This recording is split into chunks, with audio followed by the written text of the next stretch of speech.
പ്രധാനമന്ത്രിയുടെ പഞ്ചരാജ്യങ്ങളുടെ സന്ദർശനം നടന്നുകൊണ്ടിരിക്കുകയാണ്. ഈ ഓപ്പറേഷൻ സിന്ദൂറിന് ശേഷം നടത്തുന്ന ആദ്യ വിദേശയാത്ര. അതുകൊണ്ട് ഈ ഭീകരവാദികളെയെല്ലാം അമർച്ച ചെയ്തതിൻ്റെ ഒരു തലയെടുപ്പോടുകൂടിയാണ് മോദി ഇപ്പോൾ ഈ സന്ദർശനം നടത്തിക്കൊണ്ടിരിക്കുന്നത്. ഈ പഹൽഗാമിൽ ആക്രമണം നടന്ന സമയത്ത് തന്നെ നരേന്ദ്രമോദി സൗദിയിലായിരുന്നു.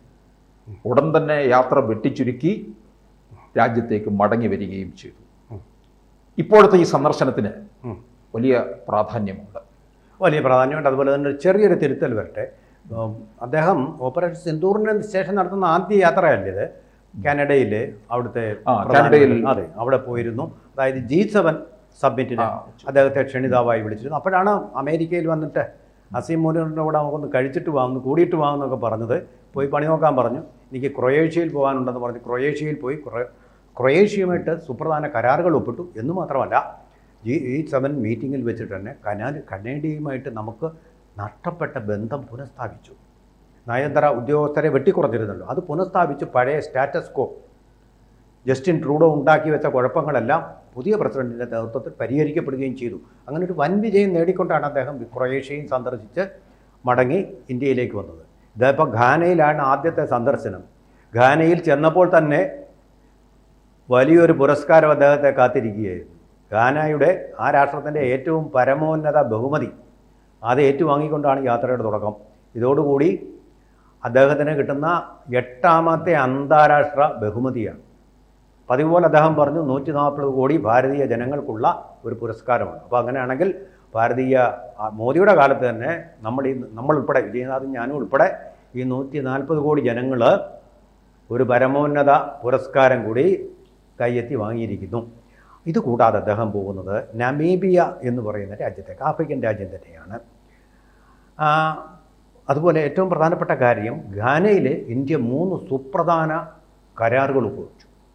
ഈ ആഫ്രിക്കയുമായിട്ടുള്ള നമ്മുടെ ബന്ധം മുമ്പ് എങ്ങുമില്ലാത്ത വിധം പുഷ്ടിപ്പെട്ടുകൊണ്ടിരിക്കുകയാണ്. വളർന്നു വരുന്ന ആഫ്രിക്കയെ ശരിക്കും ഇന്ത്യ ഏറ്റവും കൂടുതൽ സഹായിക്കുന്നതും അവരുമായിട്ട് ഏറ്റവും കൂടുതൽ സഹകരിക്കുന്നതും മോദിയുടെ കാലഘട്ടത്തിലാണ്. ആഫ്രിക്കയെ പറയുമ്പോൾ എനിക്ക് എപ്പോഴും ഓർമ്മ വരുന്നത് ഉഗാണ്ട. ആഫ്രിക്കയെ നമ്മൾ പണ്ടേ തള്ളി നിർത്തിയിരിക്കുന്നവരാണ്. നമ്മൾ സ്കൂൾ ക്ലാസ്സിൽ പഠിക്കുമ്പോൾ നമ്മളെ പറഞ്ഞു പറ്റിക്കുകയാണോ എന്ന് അറിയത്തില്ല. ഇരുണ്ട ഭൂഖണ്ഡം എന്ന് വിളിക്കുന്നത് എന്നാണ്.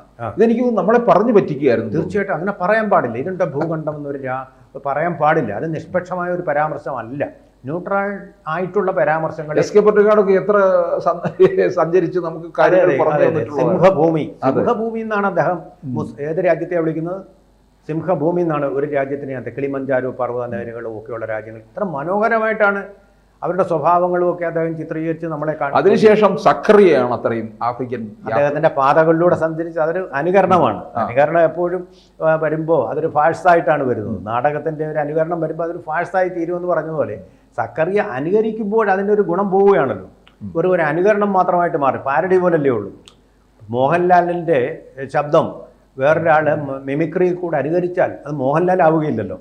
ആ വ്യത്യാസം അവിടെ ഉണ്ട്. അപ്പോഴും അതിരിക്കട്ടെ. നമ്മൾ ഇനി അദ്ദേഹം പോകുന്നത് നമീബിയയിലേക്കാണ്. അത് പോകുന്നതിന് മുമ്പ് തന്നെ പ്രസിഡൻ്റായിട്ടുള്ള ഈ രാജ്യത്തിൻ്റെ ഘാനയുടെ പ്രധാനമന്ത്രിയായിട്ടുള്ള കംപ്ര പ്രസാദ് ചർച്ച നടന്നു കഴിഞ്ഞു. ലഞ്ചിയണും അദ്ദേഹം കൊടുത്തു കഴിഞ്ഞു. അതുപോലെ പ്രസിഡന്റ് ജോൺ മിനാമ എന്ന് പറയുന്ന ആളാണ്.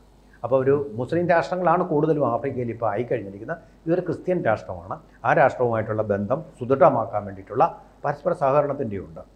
അപ്പോൾ അങ്ങനെ ഒരു കാര്യം കഴിഞ്ഞിരിക്കും. ഇനി പോകുന്ന രാജ്യങ്ങൾ നമീബിയ നമ്മൾ നേരത്തെ സന്ദർശിച്ചിട്ടുള്ള രാജ്യമാണ്. വേറൊരു രാജ്യമാണ് പലർക്കും അറിയാത്ത 2 രാജ്യങ്ങളുടെ പേര് ചേർന്ന ഒറ്റ രാജ്യം, ട്രിനിഡാഡ് ആൻഡ് ടുബാഗോ. ടുബാക്കോ അല്ല, ടുബാഗോ എന്ന് പറയുന്ന രാജ്യം. ആ രാജ്യം നമ്മുടെ ഒരു പ്രധാനമന്ത്രിയും സന്ദർശിച്ചിട്ടില്ല 3 പതിറ്റാണ്ടിനാണ്. 30 വർഷത്തിനുള്ളിൽ ആദ്യമായിട്ട് ആ രാജ്യം സന്ദർശിക്കുന്ന ആളാണ് പ്രധാനമന്ത്രി നരേന്ദ്രമോദി. വളരെ അപ്രസക്തമൊന്നും നമ്മൾ പേര് പോലും കേട്ടിട്ടില്ലാത്ത രാജ്യങ്ങളിലേക്കും ഒക്കെ മോദി ഇങ്ങനെ പോയിക്കൊണ്ടിരിക്കുക. ഇതിനൊരു പ്രാധാന്യമുണ്ട് വിജയനാഥ്. എന്താണെന്നറിയാം, ഇത് ഖനികളുടെ നാടാണ്. നമുക്കറിയാമല്ലോ, സിയാറോ ലൈനിലെ ചെമ്പ് ഖനിയുടെ മുതലാളിയാണ് നമ്മുടെ നിലമ്പൂരിൽ മത്സരിച്ച് തോട്ട PV അൻവർ. അപ്പോൾ വൻ വ്യവസായ നിക്ഷേപ സാധ്യതകളുള്ള രാഷ്ട്രങ്ങളാണ്. വെറുതെ ഒന്നും അല്ല മോദി പോകുന്നത്. അവിടെ കാണാൻ വേണ്ടി പോകുമല്ല പിണറായി വിജയൻ പോകുന്നത് പോലെ കുടുംബസമേതം. ഇദ്ദേഹം പോകുന്നത് അവിടെ വൻതോതിലുള്ള നിക്ഷേപങ്ങൾ നടത്താൻ വേണ്ടി തന്നെ. ഇപ്പോൾ ഇന്ത്യക്ക് അതിനുള്ള പണമുണ്ട്. നിക്ഷേപം കൊണ്ട് എന്ത് പ്രയോജനം ഉണ്ടാകും? ഒരു പക്ഷേ ഈ ചെമ്പ് പോലുള്ള ധാതു നിക്ഷേപങ്ങളോടൊപ്പം ഇപ്പോൾ ഏറ്റവും പ്രധാനപ്പെട്ടിട്ടുള്ള അപൂർവ ധാതുക്കൾ ലിഥിയം. ഇന്നിപ്പോൾ സ്വർണ്ണത്തിനേക്കാളും ഡയമണ്ടിനേക്കാളും ഡിമാൻഡുള്ള ഒരു സാധനമാണ് ഈ ലിഥിയം. ലിഥിയം സമ്പന്നമായതുകൊണ്ടാണ് ചൈനയ്ക്ക് ഇത്രയും കുതിച്ചു കയറാൻ സാധിച്ചത്. അപ്പോൾ അതുപോലുള്ള കാര്യങ്ങളും നമുക്ക് വളരെ വില കുറച്ച് കിട്ടും. അങ്ങനെ ഒരു സൗകര്യം കൂടെ ഉണ്ട്. അവരത് ഉപയോഗിക്കുന്നില്ല. ഇത് പ്രധാനമായിട്ടും ഉപയോഗിക്കുന്നത് ചാലകശക്തി, സെമി കണ്ടക്ടറായിട്ടാണ്. ഈ സെമി കണ്ടക്ടർ എന്തിനാണ് ഉപയോഗിക്കുന്നത്? നമ്മൾ ഈ ഫോസിൽ ഫ്യൂവലിൽ നിന്ന് മാറിയിട്ട് ഇലക്ട്രിസിറ്റി കൊണ്ട് ഓടുന്ന കാറുകൾ, ഈ സാധനങ്ങളുടെ വില വളരെ കൂടുതലായതുകൊണ്ടാണ് ഇലക്ട്രിക് കാറുകളുടെ വില മിനിമം 25 ലക്ഷമൊക്കെ ആവുന്നത്. പക്ഷേ ഇത് കണ്ടുപിടിക്കുന്നതോട് ഒരു കാര്യം കൂടെ ഞാൻ ആനുഷംഗികമായിട്ട് പറയാം. ഇങ്ങനെയുള്ള ഇലക്ട്രിക് കാറുകൾ ടെസ്ല വഴി നിർമ്മിക്കുന്നതിനാണ് നമ്മുടെ ഇലോൺ മസ്കിന് വൻതോതിലുള്ള സബ്സിഡി ട്രംപ് കൊടുത്തുകൊണ്ടിരുന്നത്. ഇപ്പോൾ അത് കട്ട് ചെയ്യുക. അവർക്കാണ് അപ്പോൾ അതിൻ്റെ സാമ്പത്തിക പ്രാധാന്യം. അതോടുകൂടിയാണ് അദ്ദേഹത്തിൻ്റെ ഈ അസറ്റുകൾ മുഴുവൻ തകരുന്നത് ഇലോൺ മസ്കിൻ്റെ. അത് ഓർക്കണം. അപ്പോൾ അതിൻ്റെ ഒരു വാല്യൂ. അപ്പോൾ ആ സാധനങ്ങളൊക്കെ അവിടുന്ന് കിട്ടാനുള്ള വലിയ സാധ്യതയുണ്ട്. അതിനുവേണ്ടിയാണ് ഈ കരാറുകൾ ഒപ്പിടുന്നത്. ഇത് കഴിഞ്ഞാൽ അദ്ദേഹം പോകുന്നത് ബ്രസീൽ. ജൂലൈ 5 തൊട്ട് 8 വരെ 3 ദിവസം അവിടെയാണ്. അതെന്താണെന്ന് വെച്ച് കഴിഞ്ഞാൽ അവിടെയാണ് ബ്രിക്സ് ഉച്ചകോടി നടക്കുന്നത്. ബ്രിക്സ് അറിയാമല്ലോ, ഇഷ്ടികയല്ലത്. പ്രധാനമായും 5 രാജ്യങ്ങളുടെ സഖ്യമാണ്. അതിൽ പ്രധാനപ്പെട്ട നോക്കൂ, ബ്രസീൽ തന്നെയാണ് ആദ്യത്തെ രാഷ്ട്രം ബ്രിക്സിൻ്റെ. അത് കഴിഞ്ഞാൽ റഷ്യ, നോക്കൂ ലോകശക്തിയാണ്. അത് കഴിഞ്ഞാൽ ഇറാനും ഉണ്ടതിൽ. അപ്പോൾ ഈ അമേരിക്ക അത്ര ഇഷ്ടപ്പെടാത്ത ഒരു കൂട്ടുകെട്ടാണ് ഇവർ. അതാണ് പണ്ട് പറഞ്ഞത്, ബ്രിക്സ് ഡോളറിന് പകരമുള്ള നാണയം കൊണ്ടുവരുവാണെങ്കിൽ ഞങ്ങൾ അവിടുത്തെ ഇന്ത്യക്കുള്ള ചുങ്കം വർദ്ധിപ്പിക്കും, സാങ്ഷൻ ഏർപ്പെടുത്തുമെന്നാണ് പറഞ്ഞത്. സാങ്ഷൻ കാര്യം പ്രധാനമായിട്ടും മറ്റൊന്നുമല്ല, ഇറാൻ അതിനകത്തിൽ അംഗമായി എന്നുള്ളതാണ്. അപ്പോൾ ഇറാൻ്റെ കാര്യങ്ങളിൽ ഇറാന് നേരെ നടന്ന ആക്രമണങ്ങളെക്കുറിച്ച് ഇസ്രായേൽ നടത്തിയ, അതുപോലെ അമേരിക്ക നടത്തിയ ആക്രമണങ്ങളെക്കുറിച്ചുള്ള ഒരു പ്രമേയം അതിലുണ്ടാവും. അത് വലിയൊരു രാഷ്ട്രീയ കോളിളക്കം ഉണ്ടാക്കും, അമേരിക്കയെ ദേഷ്യം പിടിപ്പിക്കുകയും ചെയ്യും. അപ്പോൾ അതും ഈ സാമ്പത്തിക കരാർ ഒപ്പിടുന്നത് ഉടനെ തന്നെ നടന്നില്ലെങ്കിൽ, അതിനു മുമ്പ് തന്നെ നടന്നില്ലെങ്കിൽ ഈ സാമ്പത്തിക കരാർ ഒപ്പിടാനും സാധ്യതയില്ല. അത്ര രാഷ്ട്രീയ പ്രാധാന്യമുള്ള ഒരു സന്ദർശനമാണ് ബ്രസീലിൽ നടക്കുന്നത്. മലയാള മാധ്യമങ്ങളൊന്നും അതിന് വേണ്ടത്ര പ്രാധാന്യം കൊടുത്തിട്ടില്ല. വലിയൊരു സംഭവമാണ് ബ്രിക്സ് നടക്കാൻ പോകുന്നത്. വലിയൊരു നാടകം നടക്കാൻ പോകും. നമുക്ക് കാണാം, ഒരടി നടക്കും, നമുക്ക് പ്രതീക്ഷിക്കാം. അതുപോലെ ചൈനയുണ്ട്. ഇപ്പോൾ അവരുമായിട്ട് കരാർ ഒപ്പിട്ട് കഴിഞ്ഞു. ഇന്ത്യയുമായിട്ട് ഒപ്പിട്ട കരാറിന് മുമ്പ് തന്നെ ചൈനയുമായിട്ട് അമേരിക്ക കരാർ ഒപ്പിട്ട് കഴിഞ്ഞു. അടുത്ത ഇന്ത്യയാണ്, നെക്സ്റ്റ് ഈസ് ഇന്ത്യ. ഒരു പക്ഷേ അമേരിക്ക ഇതും കൂടെ വെയിറ്റ് ചെയ്തിട്ട് ആ കരാറിൽ ഒപ്പിടാൻ സാധ്യതയുള്ളൂ. അങ്ങനെ വലിയ ജിയോ പൊളിറ്റിക്കൽ പ്രാധാന്യമുള്ളതാണ് ഈ പ്രാവശ്യത്തെ ബ്രസീലിൽ തന്നെ നടക്കുന്ന ബ്രിക്സ് എന്ന് പറയുന്നത്. പിന്നെ ബ്രിക്സിൻ്റെ അവസാനത്തെ എസ് ഉണ്ടല്ലോ, എസ് എന്ന് പറയുന്നത് സൗത്ത് ആഫ്രിക്കയാണ് പ്രതിനിധാനം ചെയ്യുന്നത്. ഇതുകൂടാതെ പല ആഫ്രിക്കൻ രാജ്യങ്ങളെയും ബ്രിക്സ് ഉച്ചകോടിയുടെ അധ്യക്ഷത വഹിക്കുമ്പോൾ ഇന്ത്യ ചേർത്തിട്ടുണ്ട്. അവർക്കും കൂടെ അംഗത്വം. ഇത് മുൻകാലങ്ങളിൽ ഇല്ലാത്ത ബന്ധമാണ്, ആഫ്രിക്കയുമായിട്ട് ഒരിക്കലും ഇല്ലാത്ത. അതായത് ഗ്ലോബൽ സൗത്ത് എന്നുള്ളൊരു സങ്കല്പമാണ്. അത് ഭൂമധ്യരേഖയ്ക്ക് തെക്കുള്ള രാഷ്ട്രങ്ങളാണ് ദാരിദ്ര്യം അനുഭവിക്കുന്നത്. ആ രാഷ്ട്രങ്ങളുടെ ഒരു ഐക്യം, അതിൻ്റെ പ്രമാണിയായിട്ട് ഇന്ത്യ എന്നുള്ളൊരു സ്ഥിതിയാണ് ജിയോ പൊളിറ്റിക്കലായിട്ട് ഇപ്പോൾ ഉരുത്തിരിഞ്ഞു വരുന്നത്. ഇന്ത്യയിലെ ഐക്യരാഷ്ട്രസഭയിലെ സുരക്ഷാ സമിതിയിലെ അംഗത്വത്തിന് ഇവരുടെ എല്ലാം പിന്തുണ കിട്ടുകയും ചെയ്യും. അതുകൊണ്ടാണ് ശശി തരൂർ മത്സരിച്ചാൽ ഈ പ്രാവശ്യം ചിലപ്പോൾ ജയിക്കാൻ സാധ്യതയുണ്ടെന്ന് ഞാൻ മുമ്പ് പറഞ്ഞത്. അതവിടെ ഇരിക്കട്ടെ, വേറൊരു വിഷയമാണ്.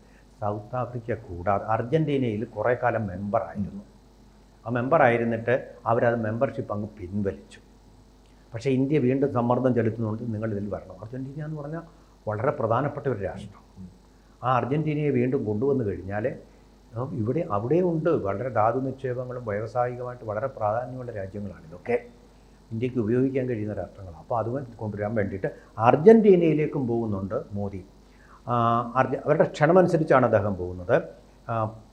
അർജൻറ്റീനയിലെ കാർല കങ്കുലു എന്ന് പറയുന്ന അവരുടെ രാഷ്ട്ര മേധാവിയാണ് അദ്ദേഹത്തെ വിളിച്ചിരിക്കുന്നത്. പിന്നെ അദ്ദേഹം ജാവിയർ മിലേയുമായിട്ട് അവിടെ ഉഭയകക്ഷി ചർച്ച നടക്കുന്നുണ്ട്. അതുകൂടാതെ ബ്രസീൽ ഇതിൻ്റെ ഉച്ചകോടിയുടെ അധ്യക്ഷനെന്നുള്ള നിലയിൽ ഇന്ത്യയെ ക്ഷണിച്ചിട്ടുണ്ട്. ലൂയിസ് ഇനാസിയ ലൂ ഡി സൽവ, പേര് കേട്ട ഒരു രാഷ്ട്രത്തലവനാണ് അദ്ദേഹം. അദ്ദേഹവുമായിട്ട് ചർച്ച നടത്തുന്നുണ്ട്. ബ്രസീലിലെ ഈ ആമസോൺ കാടുകൾ നേരത്തെയുള്ള പ്രധാനമന്ത്രി കുറേ നശിപ്പിച്ച് കത്തിച്ച് കളഞ്ഞിരുന്നു. അതെല്ലാം വീണ്ടും എടുത്തുകൊണ്ടിരിക്കുന്ന ആളാണ് അദ്ദേഹം. 17ാമത്തെ ബ്രിക്സ് ഉച്ചകോടിയാണ് നടക്കുന്നത്.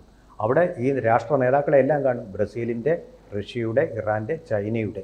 ആരാണ് വരുന്നതെന്ന് അറിയത്തില്ല, ഒരു പക്ഷേ ഷീ ജിൻപിങ് തന്നെയായിരിക്കും. അവിടെ ഒരു ചർച്ച നടക്കാൻ സാധ്യതയുണ്ട്. അത് ഇന്ത്യയും ചൈനയും തമ്മിലുള്ള അതിർത്തി സംബന്ധിച്ചുള്ള തർക്കങ്ങൾ പരിഹരിക്കുക എന്നുള്ളതാണ്. ചൈനയുമായി നല്ല ബന്ധത്തിൽ പോവുക എന്നുള്ളതാണ് ഇപ്പോൾ ഇന്ത്യയുടെ നോട്ടം. അപ്പോൾ അതിനുള്ള ഒരു വേദി കൂടിയാവും ഇതെന്നുള്ളതുകൊണ്ട് വമ്പിച്ച രാഷ്ട്രീയ പ്രാധാന്യമുള്ള ഒരു യാത്രയാണിപ്പോൾ നമ്മുടെ പ്രധാനമന്ത്രി നടത്തിക്കൊണ്ടിരിക്കുന്നത്. അതൊരു വലിയ വിജയമാകാനുള്ള എല്ലാ സാധ്യതകളും, ഒരു പക്ഷേ കാനഡയിൽ പോയതിനേക്കാൾ വലിയൊരു വിജയമായിട്ട്, G7 മീറ്റിങ്ങിനേക്കാൾ വലിയൊരു വിജയമായിട്ട് ഇത് ആവിർഭവിക്കാൻ സാധ്യതയുണ്ട്. ഇതിനകത്തിപ്പോൾ ഒരു പ്രശ്നമുള്ളത്, ഇറാനൊരു പ്രമേയം കൊണ്ടുവന്നു കഴിഞ്ഞാൽ അംഗീകരിക്കും ഈ രാജ്യങ്ങളെല്ലാം എന്നുള്ളതാണ്. സൗത്ത് ആഫ്രിക്ക തീർച്ചയായിട്ടും ഇറാനെ അംഗീകരിക്കും എന്നുള്ളതാണ്. സൗത്ത് ആഫ്രിക്കയിൽ നമുക്കറിയാമല്ലോ, അവിടുത്തെ ഒരു ഇരുണ്ട വർഗത്തിൻ്റെ പ്രസിഡൻ്റാണ് ഇവിടെ ഉള്ളത്, റാമോഫോസ. അദ്ദേഹത്തെയാണ് അപമാനിച്ചത് ട്രംപ് അവിടെ ചെന്നപ്പോൾ. സെലൻസ്കിയെ അപമാനിച്ചതുപോലെ അദ്ദേഹത്തിന് നേരെ വെച്ചു, പക്ഷേ ചിരിച്ചുകൊണ്ട് സ്വീകരിക്കുകയാണ് ചെയ്തത് റാമോഫോസ. നെൽസൺ മണ്ടേലയുടെ ഒക്കെ രീതിയിലുള്ള ഒരു നേതാവാണ് അദ്ദേഹം, ക്ഷമാശീലനായ നേതാവാണ്. അപ്പോൾ അങ്ങനെയുള്ള വലിയ പ്രാധാന്യമുള്ള ഒരു യാത്രയാണ്. അമേരിക്ക പക്ഷേ നെറ്റിച്ചു വിളിക്കാൻ ഇടയുള്ള യാത്രയാണ് എന്നതുകൊണ്ടും, മറിച്ച് റഷ്യയും ചൈനയുമായിട്ടും ഒക്കെ വളരെ സൗഹൃദം ഇന്ത്യക്ക് സ്ഥാപിക്കാനുള്ള അവസരമാണെന്നതുകൊണ്ടും ജിയോ പൊളിറ്റിക്സിനെ സംബന്ധിച്ചിടത്തോളം ഇത് വളരെ പ്രസക്തവും പ്രധാനവുമായിട്ടുള്ള ഒരു യാത്ര തന്നെയാണ് ഇപ്പോൾ ഉള്ളതെന്നുള്ളത് നമുക്ക് യാതൊരു സംശയവും കൂടാതെ പറയാൻ കഴിയുന്നതാണ്. കൂടുതൽ വാർത്തകളും വിശേഷങ്ങളും നിങ്ങളിലേക്ക് എത്താൻ ABC മലയാളം സബ്സ്ക്രൈബ് ചെയ്യുക, ബെൽ ബട്ടണും അമർത്തുക.